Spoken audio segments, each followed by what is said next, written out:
이 당선인 취임하면 집무실을 어디 쓸 거냐 이거잖아요. 이런 얘기를 했어요.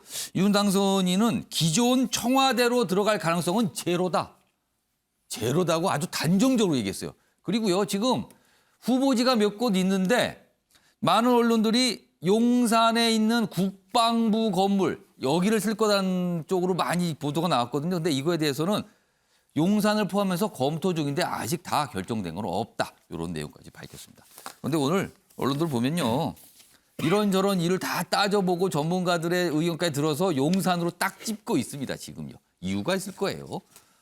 먼저 매일경제 기사 보시죠. 일면에 나온 기사인데요. 윤 대통령 집무실 용산 국방부로 잡았다. 일단 여기는 굉장히 좀 강하게 단정적으로 썼어요. 근데 이유는 뭐냐면 인수위가 어제 국방부 청사를 방문해서 실무 논의를 했다는 거예요. 갔습니다. 가서 보고 온 거죠. 괜히 보지는 않을 거 아닙니까? 그리고 그럼 국방부는 어디로 갑니까 했더니 과천으로 장기적으로 간다. 그러니까 일단 국방부 그 근처에 합참 건물이 있거든요. 거길 같이 쓰다가 과천에서 준비가 되는 대로 과천으로 이동한다. 이렇게 돼 있습니다. 기사 하나 더 있습니다. 보시죠. 그러면 왜 용산에 있는 국방부 건물인가? 여기 지도부터 좀 보실까요? 여기 있습니다. 지도에 보면 여기가 용산구죠. 여기에 위치하고 있어요. 그리고 그러면 대통령 집무실이 있으면 공관, 관저가 있어야 되잖아요. 관저는요, 여기 보면 한남동인데 육군 참모총장 공관, 그다음에 외교부 장관, 국방부 장관 공간이 있어요. 그럼 여기를 쓰면 되지 않을까? 일단 청와대 쪽은 전혀 안 쓰겠다는 거예요. 지금 청와대 쪽은. 뭐 집무실이건 관저건. 그리고 이게 바로 국방부 건물입니다. 지금요. 이걸 쓰겠다는 겁니다. 좀 더 보죠. 자, 그럼 어떤 점에서 여기를 골랐을까? 설명되어 있습니다. 지하 2층, 지상 10층인데요. 경호 보안 의전 강점 뛰어나. 일단 군에서 국방부에서 썼던 건물이니까요. 보안은 뭐 일단 강하고요. 그리고 경호 의전. 군 하면 의전 아닙니까? 이렇게 됩니다. 그리고 헬리콥터 이착륙장 근처에 있습니다. 그리고 넓은 운동장도 앞에 갖추고 있어요. 그리고 그 옆이 용산공원인데 대통령 당선인이 취임 후에 시민들 만나기가 편한 거예요. 왔다 갔다 하기 좋다는 거죠.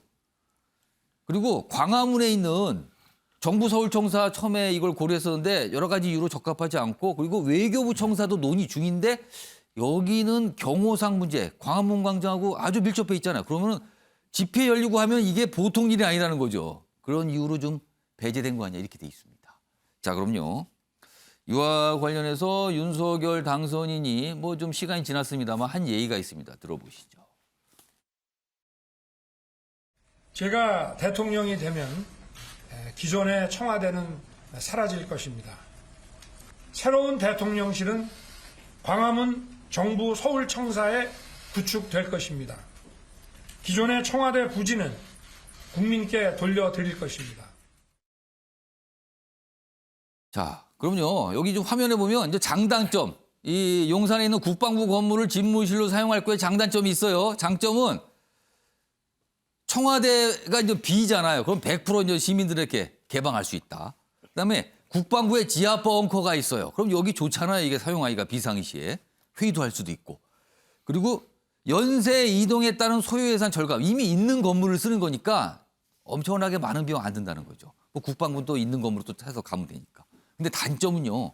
사실은 지금 있는 청와대를 사용하지 않는다는 거는 뭔가 시민들과 소통, 뭐가 열린, 그래서 다들 광화문 대통령 얘기를 했어요. 문재인 대통령은 사실 광화문 대통령 얘기했지만 관철이 안 됐거든요. 근데 광화문 대통령인데 이거 용산 대통령이 되는 겁니다. 그러면은 용산. 원래 취지가 좀 이상한 거 아닙니까? 라는 지죠. 그리고 정부 서울청사 등과 좀 거리가 떨어져 있어요. 청와대는 좀 가까운데 용산은 좀 아무래도 걸리거든요. 그리고 외빈 의전이 이게 아무래도 약할 수 있다. 지금 국방부 사용했던 곳이고. 뭐 이런 단점.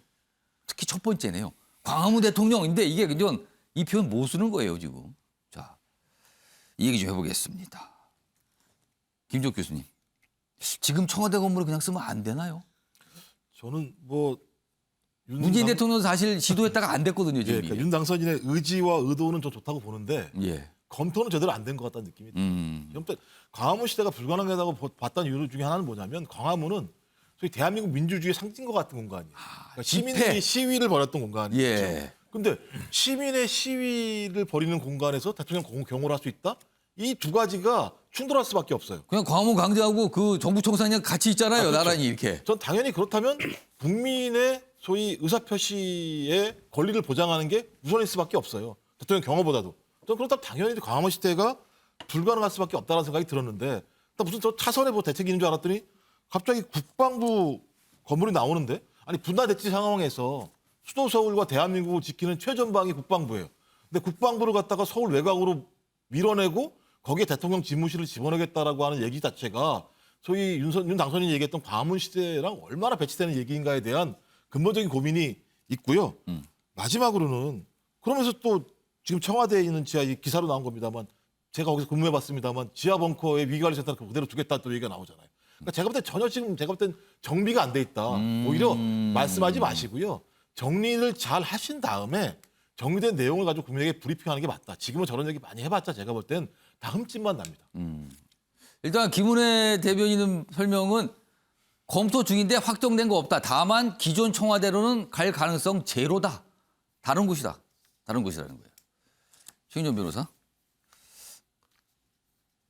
약간 좀 여러 가지 복잡한 게 있어. 경호 문제, 뭐 소통 문제, 뭐 집회가 열릴 경우에 그다음에 교통. 왜냐하면 대통령이 이제 출근하는 길 이런 데 이제 교통 통제를 하거든요. 교통 통제 등등등 해서 이제 용산까지 나왔어요. 국방부 건물까지. 왜 옮기는 겁니까? 결국 공약 지키기, 국민과의 약속 지키기인 것 같습니다. 예. 실제로 근데 지금 광화문 대통령은 못 지키잖아요. 어차피. 결국 그런 부분이 광화문 대통령이다라고 했는데 광화문 가서 뭐 일을 열심히 하시면 되는 것인데 그런 취지 그런 어떤 물리적인 것보다는 청와대 구중심처에서 국민들과 괴리된 어떤 그 제왕적 대통령을 깨겠다라는 의지인 것 같습니다. 말씀하신 것처럼 정치개혁 1호 공약이 국정 방향의 대전환 그렇게 하면서 청와대 폐지를 하면서 청와대를 국민에게 돌려드리겠습니다라고 얘기를 했습니다. 결국 지금 말씀하신 것처럼 문재인 대통령도 시도를 하다가 그냥 주저앉았죠. 그게 편하니까. 그런데 어쨌든 지금 그 1호 공약으로 정치개혁 1호 공약으로 했던 내용을 지키려고 하는 걸 하다 보니까 지금 용산 시대를 열게 된 것 자체에 대해서는 상당히 좀 아쉽습니다만 그럼에도 불구하고 국민들에게 청와대를 다시 돌려주고 국민과 소통해야 할 수 있는 장을 만든다는 점에서는 의미가 있는 것 같습니다. 자, 이종근 평론가 유영 교수님 연속해서 의견 주세요. 어떻게 보셨습니까, 이거? 지금 이거 저는 옮기는 거. 미국 드라마나 혹은 일본 총리를 떠올려요. 미국 드라마 보면 백악관 관련해서 예. 대통령이 바로 옆 보좌관들이 집무실에서 그렇죠. 다리 올리고 바로바로 회의를 하잖아요. 아주 가까이 붙어 있죠. 그런데 우리 청와대 어떻게 돼 있냐면 굉장히 멀어요. 집무실에서 거의 차 타고 가야 돼요. 그 보좌관들이 있는 곳이, 그러니까 비서관들이 있는 곳이. 그러니까 청와대 본관 건물과 비서관들이 쓰는 건물. 네네. 예. 그럼 뭐 보고를 하더라도 진짜 차 타고 빨리 보고를 하려면 차 타고 가야 되거든요. 그럼 그렇게 빨리빨리 그렇게 소통을 하고 격이 없이 소통하는 그런 대통령이 필요하고 일본 총리 말씀을 왜 드리냐면 출퇴근하는 게 화제가 돼서는 안 돼요. 그냥 총리는 바로 출퇴근하면서 아침마다 총리가 출근하면서의 7걸음에 꼭 기자들이 한두 질문을 해요. 예. 매일 그냥 질문을 합니다. 그렇죠. 자연스럽게 질문을 하는 겁니다. 예, 그냥. 거기에 답변을 꼭 해주게 돼 있어요. 그러니까 이런 것들이 뭐 우리가 출근했는지 안 했는지도 모르고 주말에 뭐 출근했는지 안 했는지도 모르고 구중심처 말씀하셨지만 한 2, 3년 지나면 예. 다 이 유리대예요. 그 안에서 청와대의 어떤 공기가 이 국민 민심과 유리되거든요. 저는 어디를 가든 중요한 건 뭐 광화문이냐 용산이냐 중요한 게 아니라 좀 지켜보시는 게 그 정신을 지켜나갈 거냐. 그 이유를 댄 것을 지켜나갈 거냐를 우리가 국민들이 지켜봐야 될 것 같아요. 위치가 중요한 게 아니고. 공감보다는 실제 행동을 좀 보는 게 낫다. 자, 유영하 교수님. 사실 국방부 청사에 있는 거 보면 국방부 공간 굉장히 넓은 땅이거든요. 그리고 청사는 그 가운데 중심부에 있어요. 그러니까 사실은 외부와 좀 격리된 모습도 있거든요. 그러면은 일각에서는 아니 그럼 청와대 모습하고는 뭐가 다릅니까라고 할 수도 있어요, 지금. 어떻게 보셨습니까? 제가 예를 하나 들면요. 조 바이든 미국 대통령이 화이트하우스를 버리고 펜타곤으로 들어간다. 전 세계에서 어떻게 보겠습니까? 굉장히 심각하게 보지 않겠습니까? 만약 국방부로 들어간다. 한국의 대통령이. 국방부다. 예. 북한의 김정은이 어떻게 생각할까요? 그리고 하필 왜 국방부냐 또 이렇게 물어볼 수 한반도를 있겠네요. 둘러싼 이 부분에서 외신들이 저걸 어떻게 해석할까요? 전 참 그런 부분을 전혀 설명을 생각하지 좀 않아요. 많이 해야겠네요. 그렇죠. 당연히. 거기 또 주한미군 기지가 아직 이전도 안 하고 있어요. 예. 그리고 소통 얘기하는데 광화문 가면 좋습니다. 국민 가끔 가다가 광화문에 가서 막걸리도 한잔하고 그런 국민들이 편해요. 그런데 소통할 수 있는 방법은요. 광화문에 청와대가 있다 해서 되는 거야. 요즘에는 SNS화 되고 각종 각 세대별 커뮤니티가 다 있습니다. 대통령이 들어가서 보면 돼요. 그리고 언론 기사 나오면 댓글 달리잖아요. 댓글 몇백 개씩 달리잖아요. 그거 보면은 아 국민들이 어떻게 생각하고 다 알 수가 있어요. 그리고 집무실도 지금 이제 우리 이종훈 평론가님 잘 말씀하셨는데 예. 청와대 내에서 옮기면 되잖아요. 옮기면 되죠. 비서실하고 떨어져 있으니까 옮기고 예. 차라리 청와대 자꾸만 나올 생각하지 말고 거기 있으면 그거를 개조를 해서 예. 옮기고 또 좀 넓은 측면이 있으니까 반 정도는 개방해서 국민들이 거기 왔다 갔다 하고 그럼 이미지도 살리는 거 아니에요? 공원 만들면은 예. 그럼 국민과 소통하는 이미지도 생기고 그래서 자꾸만 그리고 지하 벙커도 말이죠. 그거를 청와대 지하 벙커에 있는 게 거기서 NSC 회의 하잖아요. 그렇습니다. 북한에서 미사일 쏘면은 비서실장 거기서 같이 예. 좋아합니다. 곧 가는 거죠. 대통령도 가고 무슨 비상 상황이 있을 때는 그래서 청와대에 지하 벙커가 있는 거거든요. 물론 거기 부대들도 있고 예. 경비대도 있고 이러한 문제를 좀 종합적으로 판단해야지 광화문 시대, 용산 시대 예. 누구를 위한 시대인지 잘 모르겠습니다. 예. 일단 기존 청와대로는 절대로 안 들어간다. 그리고 아직 정해진 바는 없다. 근데 후보지가 3곳이 나왔어요. 정부 서울청사, 그리고 그 옆에 외교부 청사, 그리고 국방부 청사. 근데 일단 정부 서울청사는 규모가 너무 커서 적합하지 않은 걸로 지금 나오고 있죠. 그럼 외교부, 국방부 중 남았는데 국방부 쪽으로 기운 거 아니야. 이런 보도가 오늘 나오고 있는 겁니다. 지켜보겠습니다. 어떤 결정이 최종적으로 이루어지는지요. 다음은요. 조국 전 법무장관 관련 기사가 오늘 하나 있습니다. 책 얘기가 나와요. 조만간 뭔가 출간이 된다는 건데요. 그 기사 좀 보겠습니다. 조국 내주 책 출간, 문재인 정부의 공과를 짚는다. 이렇게 돼 있습니다.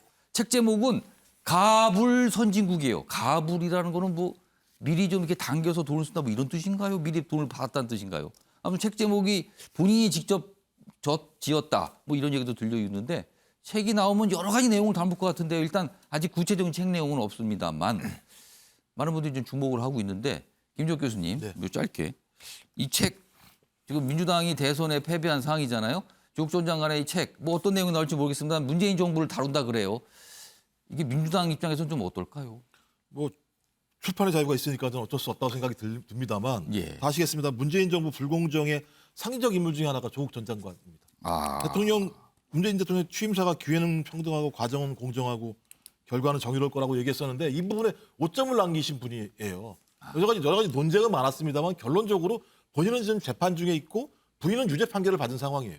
근데 그런 분이 문재인 정부의 공과를 다룬다라고 얘기하는 것 자체에 대해서 저는 일단 민주당을 떠나서 예. 상식적으로 이게 가능한 것인가에 대한 근본적인 질문을 할 수밖에 없어요. 당연히 민주당도 마찬가지겠습니다만 조국 전 장관 개인이 출판을 통해서 자유롭게 자기의 의사를 개진하는 건 맞겠습니다만 예. 사회에는 도덕적 규범이라는 게 있어요.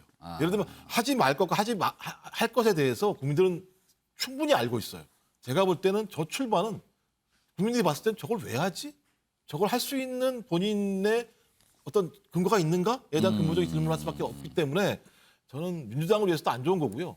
조국 전 장관도 제가 볼 때는 저런 거 그렇게 하실 이유가 좀 없다는 생각이 들어요. 일단 책은 내주 나온답니다. 그러니까 많은 분들이 또 찾아볼 거예요. 왜냐하면 아무래도 좀 관심을 두게 되니까요. 어떤 내용이 있는지 좀 기다려 보겠습니다.